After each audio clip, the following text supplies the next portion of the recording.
প্রিয় দর্শক, সম্প্রতিকালে স্বর্ণের দাম বেড়ে যাওয়া, স্বর্ণের বাজারে তোলপাড়। আমরা এখন এই বিষয়ে কথা বলবো এক স্বর্ণকার ব্যবসায়ীদের সাথে। জি, আপনার নাম? জি, আমি অবিনাশ নন্দী, সাধারণ সম্পাদক ভোলা জেলা জুয়েলার্স অ্যাসোসিয়েশন। জি, আমরা আসলে জানতে চাইবো, মানে হঠাৎ করে স্বর্ণের দামটা বিগত বছরের তুলনায় বেড়ে যাওয়ার কারণ কি? দ্বিগুণ আকারে স্বর্ণের দামটা বেড়ে গেছে। এটা মূলত স্বর্ণের বাজার নির্ভর করে আন্তর্জাতিক বাজারের উপরে। আন্তর্জাতিক স্বর্ণ নিয়ন্ত্রণ কমিটি আছে, তারা যেভাবে এই বিষয়টাকে, যে স্টক এক্সচেঞ্জের মতো বিষয়টা, স্বর্ণের দামও দৈনিক উঠানামা করে।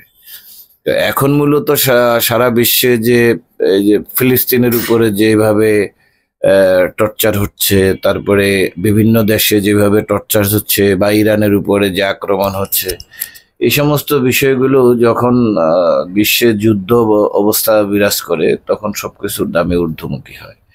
যেহেতু স্বর্ণের মানের উপরে ডলারের দাম নির্ধারণ হয়, বা ডলারের একটা মানে ডলারের সাথে যেই ইয়েটার তুলনা করা হয় স্বর্ণের দাম ওঠানামার ক্ষেত্রে, এটা ভেরি করে স্বর্ণের উপরে। সে কারণেও কিছুটা আছে, ডলারের দাম পড়তেছে। আর বাংলাদেশের প্রেক্ষাপট হচ্ছে, আন্তর্জাতিক বাজারে তো যা আছে আছেই, বাংলাদেশের বর্তমান অর্থনৈতিক যে অবস্থা, এই অর্থনৈতিক অবস্থাটা কাটিয়ে উঠলে আমরাও স্বর্ণের বাজারও আশা করি যে আরেকটু কমে আসবে। এর কারণ, যে কোনো একটা রাজনৈতিক সরকার ক্ষমতায় থাকলে জনসাধারণ বলেন, ব্যবসায়ী বলেন, কৃষক, শ্রমিক, যে কোনো মানুষেরই উপকার হয়, যে সরকারই হোক। আমরা ব্যবসায়ীরাও আশা করি যে অদূর ভবিষ্যৎ নয়, নিকট ভবিষ্যতে যেন এটা সরকারে আমাদের রাজনৈতিক সরকার আসে, তাহলে আমাদের এই দুর্ভোগ কেটে যাবে।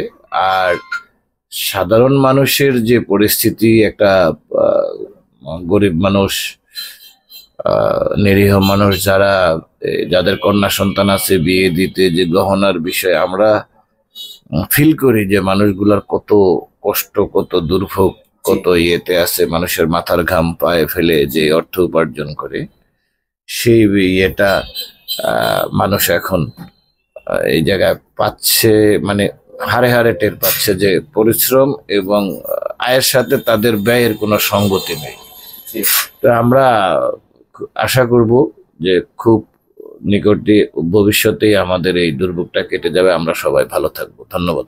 জি, আসলে আমরা এখন কথা বলবো স্বর্ণের দোকানের একজনের সাথে। জি, আপনার নাম?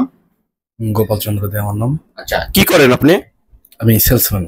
আচ্ছা, আমরা সম্প্রতিকালে দেখছি স্বর্ণের দাম বিগত বছরের তুলনায় অনেক আকারে বেড়ে গেছে, এবং এই স্বর্ণ কেনা বেচার ক্ষেত্রে এবং স্বর্ণ কেনার ক্ষেত্রে সাধারণ মানুষের নাগালের বাইরে বলে কি আপনি মনে করেন?